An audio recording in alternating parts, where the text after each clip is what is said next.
with Superstar Athlete of the Week, Fiona Wilson, who's been among the Stars women's basketball team leaders this season. And Fiona, let's go back to the Langston game a couple days ago. 33 points, 12 rebounds, career best for you in that game. What went into that performance for you? If I'm being honest, before the game, I felt like I wasn't going to do very good. I was like all over the place. I remember Amaya Howard, who's one of my best friends on the team. Sig was talking to us, the starting five, and I was like looking all over the gym, not paying attention. She's like, Fiona, what are you doing? I was like, I couldn't tell you. But once we stepped onto the court, I just knew that with us being 8th place right now, barely making it into the conference tournament, Langston is a very pivotal game for us. And so when I stepped on that court, it just clicked for me. I just like, I've got to do something. And once I started, I just really couldn't stop.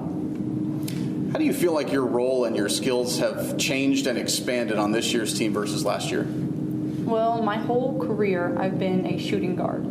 This year, Sig has moved me to the forward position. And so that's completely different for me, completely out of my zone, but it's made me a better rebounder, and I set more screens for my team, and I help my team set up the play. And it's just, I've had to change the way I play to fit that role, but I believe it's helped my team overall. What kind of things do you do to hone your shooting ability? Right now, not very much because we don't have a gym.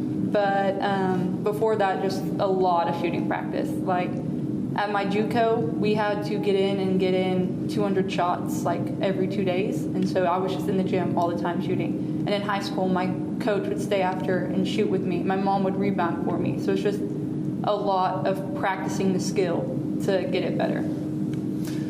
What's it been like not having a gym? What have you had to do? How have you had to adjust to that? It's crazy. I've never been through this experience, but it's just hard because you can't just go to the gym and shoot. And whenever you do have a gym, it's like, oh, I feel like I need to go get shots up. Or the day of a game, you might have a home game, you're like, my shot has been looking too good, I'm going to go shoot this morning. But we can't do that. And so the only time we get to practice is the hour and a half we get at someone else's gym. And so it's a struggle, but I think overall it's making the team stronger because we know that hour and a half means a lot when we get in there. And so we get in there and we get to work. You've also competed on the track and field team in throwing events. How have the skills from one sport translated to the other and helped you out in both of those sports? Well, shot put and discus is a lot of technique and a lot of strength. So with track, they lift 4 times a week.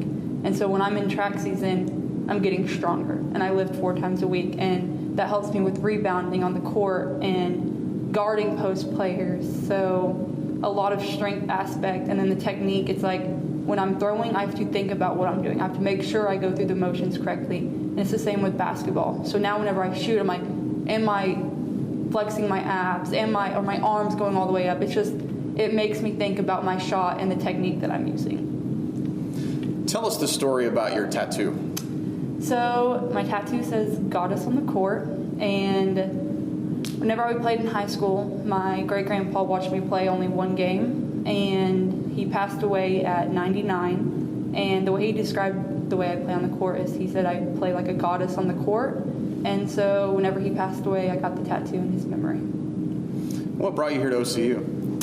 Well, home of champions, honestly. I graduated from my JUCO, and I really had nowhere to go. I had a few offers, but nothing just felt right. And I got connected with Coach Taha, and I came on a visit, and it just clicked. Like, the home of champions, how strongly they care about academics, because that's what matters to me, is I'm here to get a degree. What are you studying? I am human performance major right now, but I plan on going to physical therapy school afterwards. It's supposed to be exercise science, but I didn't want to take physics too, so I went to human performance. But I'm going to go to the University of Arkansas Medical Sciences physical therapy school. All right, that's Superstar Athlete of the Week, Fiona Wilson. You can follow the Stars on OCUsports.com.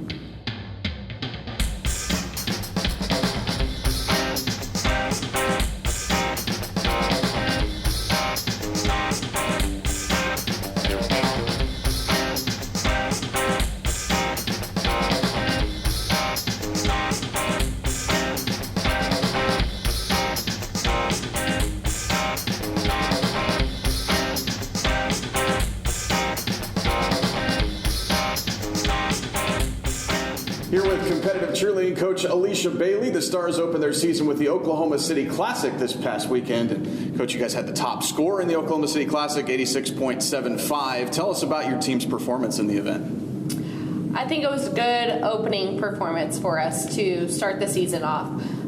We wanted to go out and hit all of our skills, hit a zero deduction routine, and that's what we did. So it was a really good start, and we've got some more work to do, but it was what we were looking for that day. Tell us about your two All-American seniors, Katie Gregory and Peyton York, and what they've meant to your team over the years. Katie and Peyton have been really great assets for our team. They're both very versatile athletes, both going to be very, very hard to replace in the coming years, I can tell you that. But they're kids that want to come to practice every day, want to work hard, want to, be the ones that be putting a stunt and make it work, and want to, help pick up the underclassmen whenever they're having a bad day. And they were part of my last championship team, and they just have that drive to, try to bring another one home. You've got a handful of other returning All-Americans as well. Tell us about some of those athletes. I've got a couple of younger girls that are returning All-Americans. Sarah is really stepping into her flyer role, learning a lot her sophomore year, and she's just getting better every day. Tyra, I'm asking her to do some new things this year, and she is embracing them, doing them well. And Raceland is, her tumbling's even better this year than it was last year. So they're all great kids and working hard. We've talked a lot with the basketball coaches and players about not having the gym floor this season, and obviously that's affecting you maybe more than any of the other teams. Had your event at Moore Brink this last weekend? I know Brandy Cochran, former coach, was instrumental in putting that together for you guys. So what have the challenges been there, and how did you guys overcome them for this past weekend? Challenges are just not having, a place to go every day, being in an unfamiliar environment, even practicing at McGinnis. We are in different places, different days of the week over there. So our home competition, I think it really affected the seniors some. That was their senior night, which is, supposed to be their last time on your home court, and not getting that. It's a little bittersweet, a little sad, but they are, just making adjustments every day, doing what we need to do to find a way to make it work. So, coming up February 10th through the 12th, you guys are going to have 3 competitions over one weekend in Kansas. How is that stretch going to help your team? It's going to be a good test for our team. We typically don't do 3 competitions in a row, but I went ahead and put it on the schedule because I think we're going to see some good competition at those events. So I'm excited to see how our team stacks up with scores of some of the competitors there, and excited to see how our kids will hopefully get better and grow throughout the weekend. The NAIA Southwest qualifying group is now going to be held at Langston. How accommodating have they been, and what are going to be the challenges that you're going to face not having it here at Abe Lemons Arena? Langston has been fantastic. We have worked really closely with their athletic director. A.D. Rogers is also a liaison for competitive cheer in the NAIA, so that's been super helpful. Our challenges are just getting enough staff out there to staff the event. We are going to have to move mats out there, but as far as the venue, I think it's going to be really good. I think it's going to accommodate everything we need. Again, I would love to. I worked really hard to be able to host this event so we could perform in front of our friends and family and things like that, and not have to travel across the country. So I'm still grateful that we're not having to, take long bus rides and things like that. But it would have been really nice to host it here. We haven't done that in I don't know how many years. But again, still thankful that it's close, and they have been really accommodating and helpful. So I'm looking forward to a good event. All right, that's OCU competitive cheer coach Alicia Bailey. You can follow the Stars on OCUsports.com.